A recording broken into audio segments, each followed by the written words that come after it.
Eastern States Exposition, it's Prime Time with George Garunda. Tonight, Trevor Boswell of the Flying Condors will be sampling calzones. Five-time Grammy Award winner Jimmy Sturr and the Jimmy Sturr Band, and the Entertainers. So get ready for the most entertaining show on television.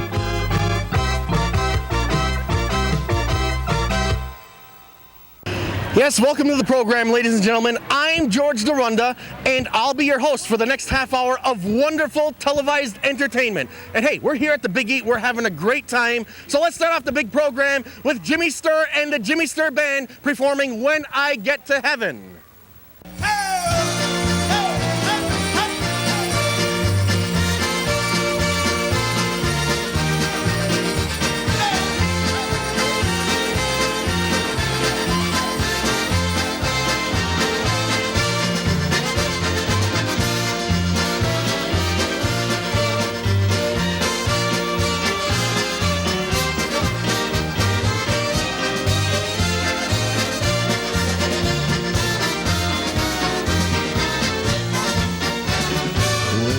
I get to heaven, when I hit those golden gates, will I hear my favorite music?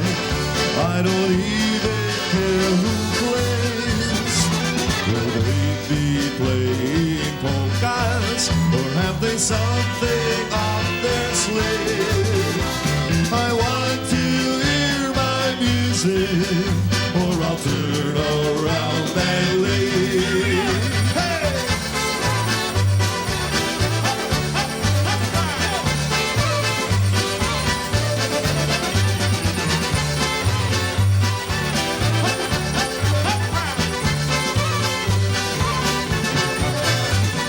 I don't care who's playing, I know I want to stay. If they're playing polkas, I know I want to say, I wish I knew about this when I was down below. I would have come up sooner to hear the songs I used to know.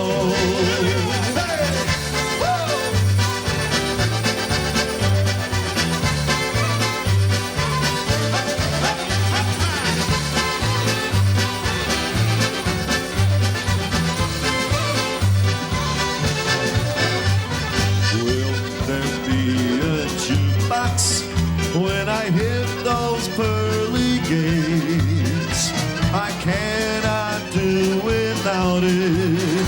Oh, those songs, those polka greats. Please let me hear those polkas when they take me away. When I hear my polka music, I know I want to say, when I get to heaven, when I hit those golden gates, will I hear my favorite music? I don't even care who plays. Will they be playing polkas? Have they something up their sleeve? I want to hear my music, or I'll turn around and leave.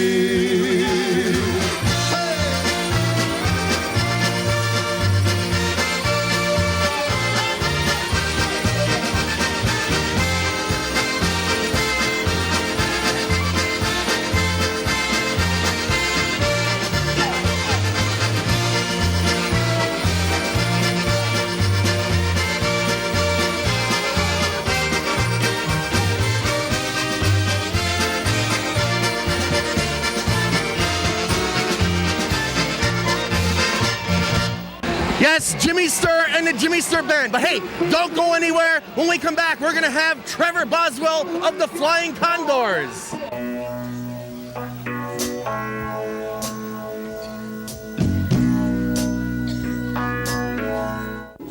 When I first got my license, every time I left the house, my parents would say, "Remember to buckle up, dear."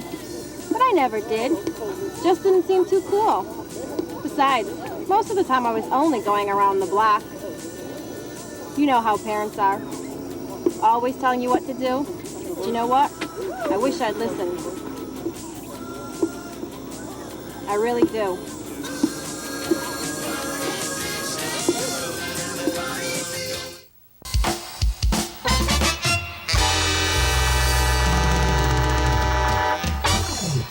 My next guest is a real swinger. No, it's not this young lady right here. It's Trevor Boswell of the Flying Condors.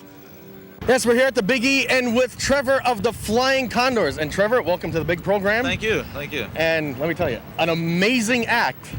And is there special training that goes into this? Initially, yes.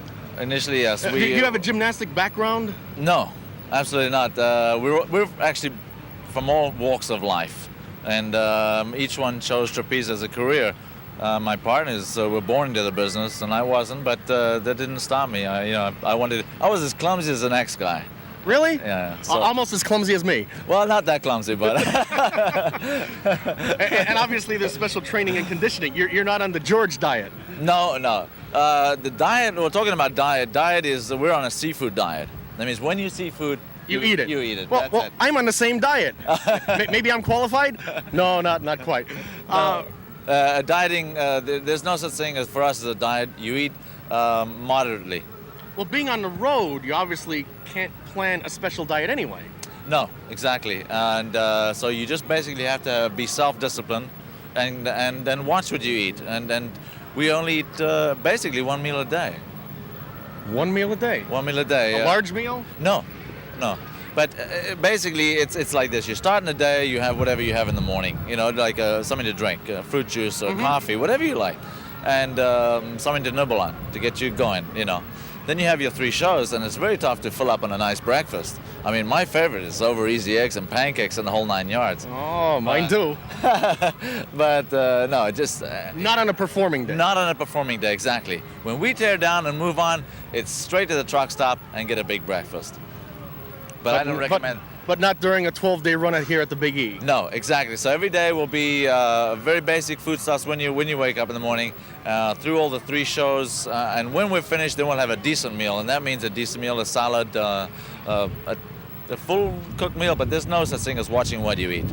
Now I'm curious, what did you do before you got into this? For a career. For a career, well, I was a salesman. Can you believe that? So you used to go in and do the 9 to 5. What kind of a salesman? What did you sell? Well, I sold electrical parts and electronic components. That's a hobby of mine, and computers a hobby of mine. But I didn't like the 9 to 5. No, that's not my cup of tea. Did you find it boring? Yeah. They're very mundane existence. You know, you wake up, and I feel sorry for everybody else. I mean, everybody who has that kind of lifestyle. It's 9 to 5, right? 9 to 5, whatever, 9 to 6. And you're calling, obviously, on the same clients, the same customers, day after day, week after week. Yeah, and you don't get to meet people. The average person gets up, and if he's not on the road, I mean, he or she might meet one or 2 other people per month, per 2 weeks. That's why they're bars and singles and people trying to meet other people. But you meet other people every day of the week. Every day, at least 10, 20 people, different people. Now you're a world traveler. This act has been all over the world. Yeah. We just we're very lucky. We're very fortunate to have had a lot of success. We spent 10 years in Europe, and we won the coveted Clown Award in Monte Carlo. So we've been around. Yeah. Have you performed for any dignitaries that we might recognize? Sean Connery was there, David Niven was there, Cary Grant was there, Her Grace, who's now dead, unfortunately, the Prince of Monaco was there, Princess Stephanie, Princess Caroline, Telly Savalas was another one, and And I must say, a personal favorite, like I said, I mentioned him before, personal favorite was Sean Connery. What a gentleman. What a man. Really? Now, is he as agile? Do you think he does some of his own stunts in the movies? Sean Connery, I think at his day, I don't think at his heyday he did, because I think he was too important a man to lose. You know what I'm saying? That's why they are stuntmen. It's not the fact that they don't want to do it. Would you ever want to get into the stunt business? No. No, the only thing I've been told is I look like Paul Hogan.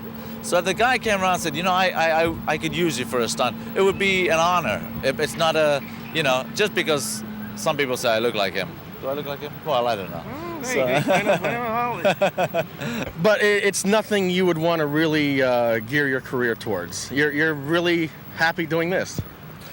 Yeah, exactly. Stuntmen, and I take my hat off to them, they're a unique breed, but only they suffer in silence.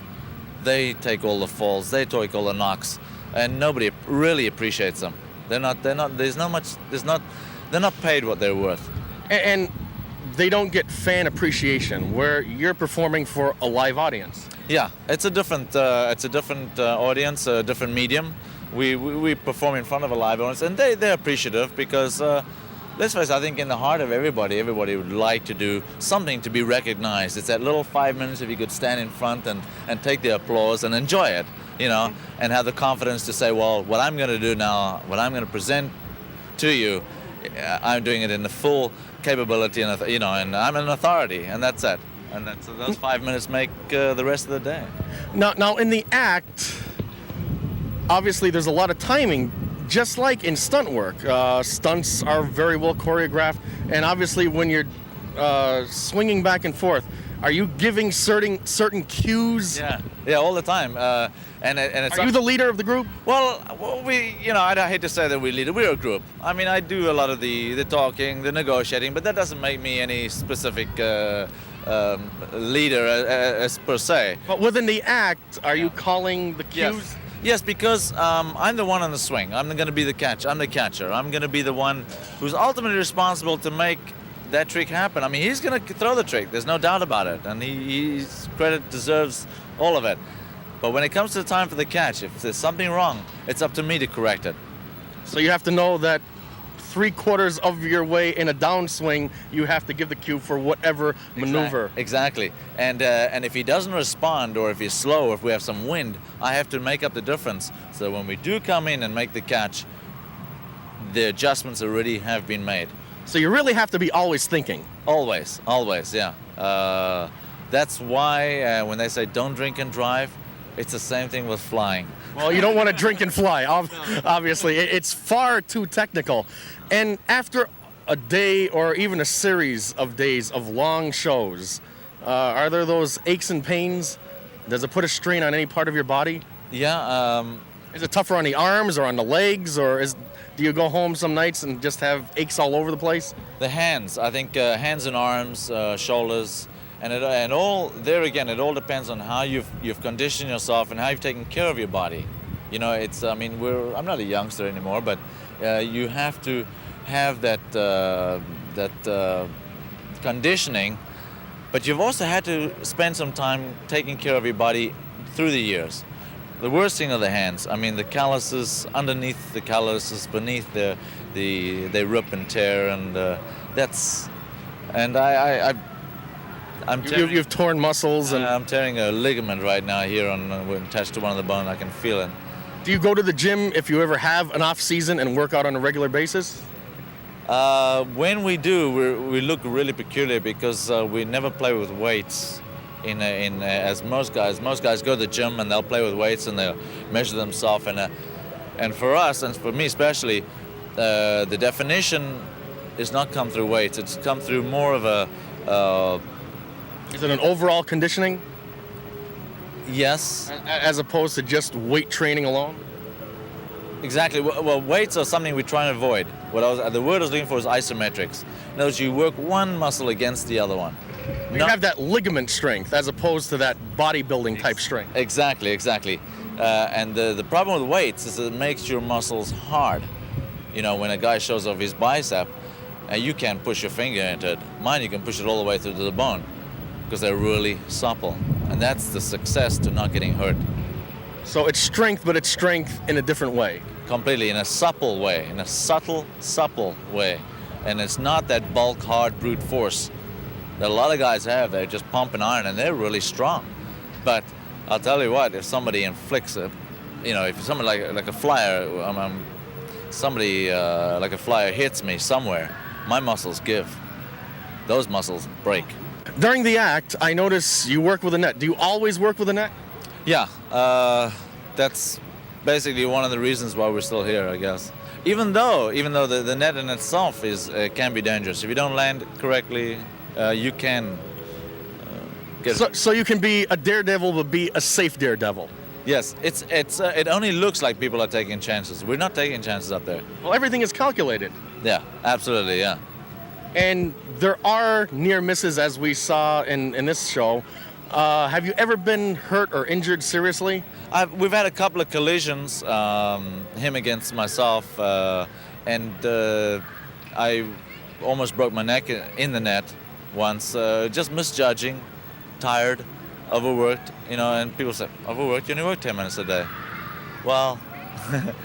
try and do this same 10 minutes. Yeah, and it is. It's we've done. Sometimes they press us to do 4 or 5 shows a day, and that's when you start losing it. And it's not the one day. You can be doing that 6, 7 days in a row, and suddenly just it gets routine. It's routine, and then there's also that level of burnout after a while, I'm sure. Yes, absolutely. So if you don't pay 100%, if you're not 100% with it, you shouldn't do it. Is overconfidence a problem sometimes? No. Overconfidence, never. No, we're always aware of the downfalls. No pun intended. No pun intended. Well, Trevor, it certainly has been interesting and entertaining to have you on the big program, and I hope to have you back sometime soon. It's great to be here. Thank you very much, and we appreciate it. We're having a lot of fun, and I hope everybody else coming around does too. And where are you heading from the Big E? South. South for the wintertime. South. I wish I could too. We're going south, and we'll be spending another month on the road in the southern states, and then it's home to Florida. Well, thanks again. It's been fun and entertaining. Thank you. Yes, we're here at the Big E, and this is Krista. Hi. Are you enjoying the fair? Yes. Well, I'll tell you what. If I buy you this tractor, will you promise to come over and cut my lawn every day? Yes. Really? Hey, we've got to go away for a few seconds, but stick around. The fun continues.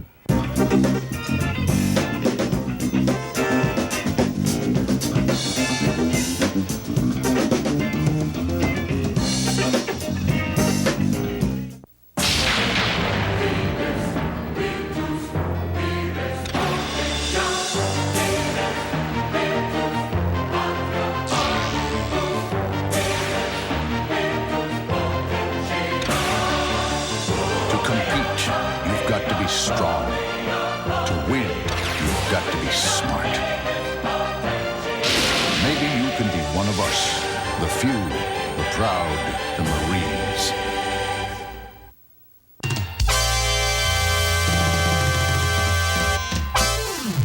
Yes, we're here at the Big E, and I think I found a couple of lost souls, lost people. And who do we have here? Mary. No wonder you're lost. You can't even remember your name. Melissa and the unknown soldier. Hey, and people always ask me, George, why exactly are you in show business? And I always answer them honestly, from the heart, the free food. And speaking of which, I'm ready for some calzones. Yes, here we are back again at the Big E doing what I do best, sampling food. And we're here with Sharon and Ron from RIGA BELLOS legendary fried dough. And I understand today we have calzones. Yes, Right. we do. Now, how did you get into calzones from fried dough? It's a recipe from her mother back in Italy, from Penny's mother, the owner. And she brought it over from Italy, and we just started doing it here one year, and it was such a big success that we had to come back. Yeah, fried dough started first originally, though. Right, we started with fried dough. Right. And it's handed down from generation to generation. This 3, I think. Family recipe. Right. it's a world famous family recipe. That's right. Well, we try to keep it secret.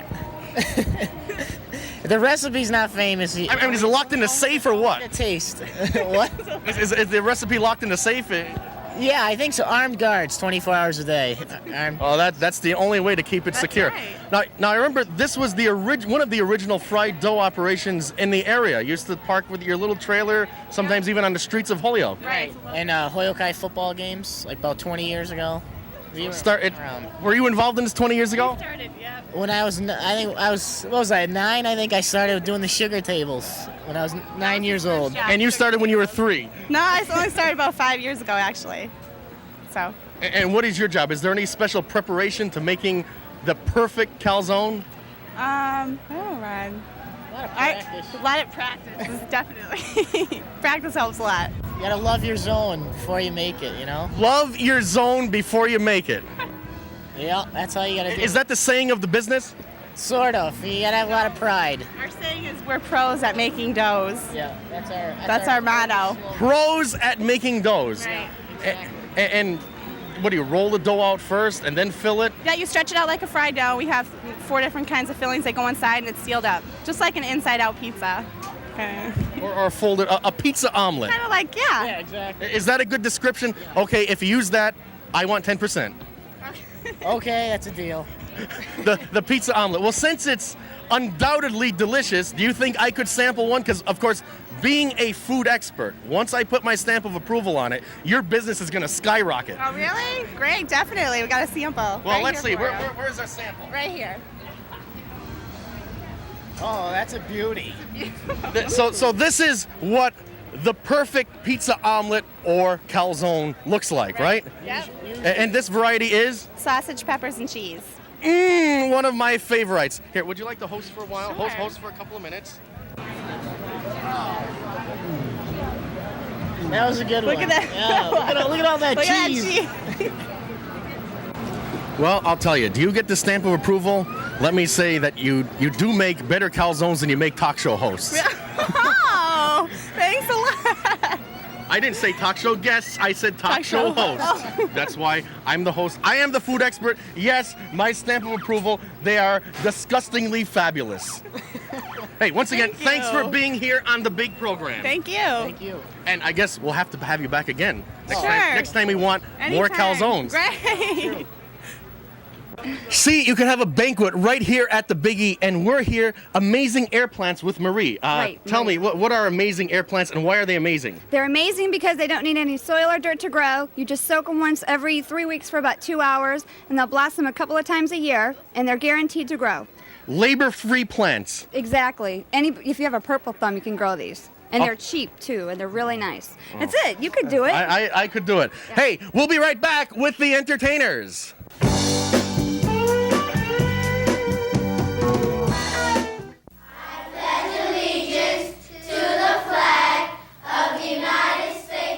We pledged our allegiance to it when we were young.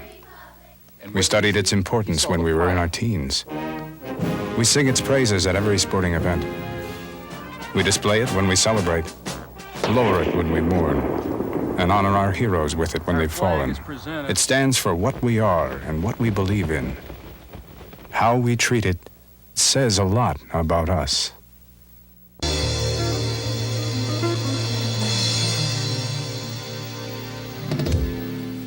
Yes, we're here in Vermont. No, not really. We're here at the Biggie at the Vermont building. And what could be more appropriate to finish off the big program than the best band ever to perform on prime time? Yes, it's the Entertainers.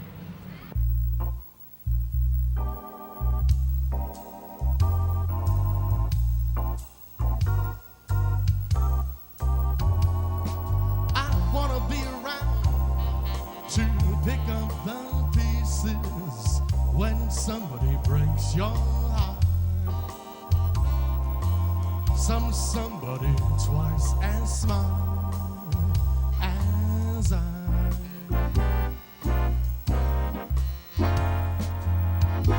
Somebody who would swear to be true like you used to do to me,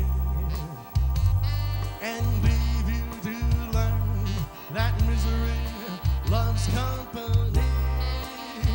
Wait and see. I mean, I wanna be around to see how he does it when he breaks your heart.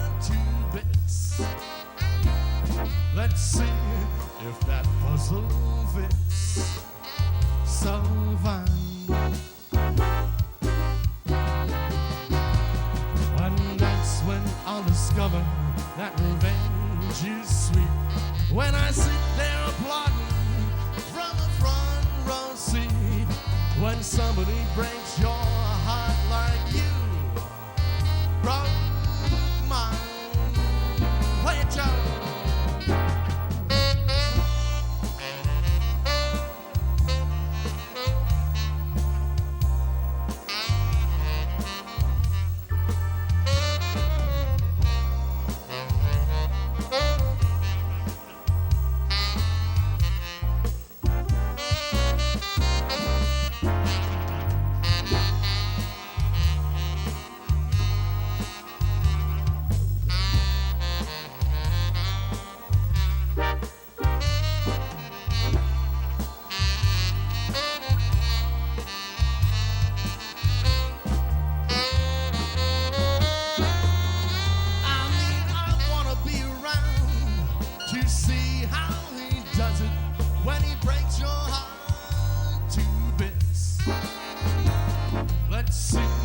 If that puzzle fits so fine,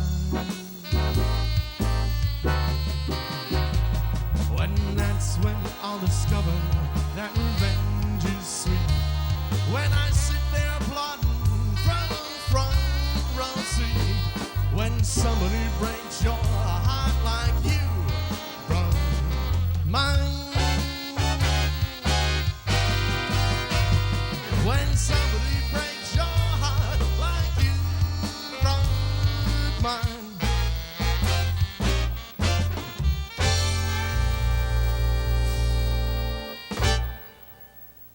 Yes, we're here at the Biggie with Joey. And Joey, aren't the Entertainers positively the best band ever to appear on primetime? Yes. See, I was right. Hey, the telecast is over. Good night, everybody.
You can save makes a difference,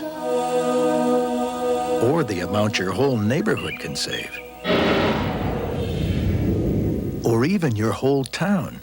But when you see how much gas America can save every day, when we all drive just 5 miles per hour slower, it's easy to see how the little bit you can do makes a lot of difference. President Bush hopes you'll do your part.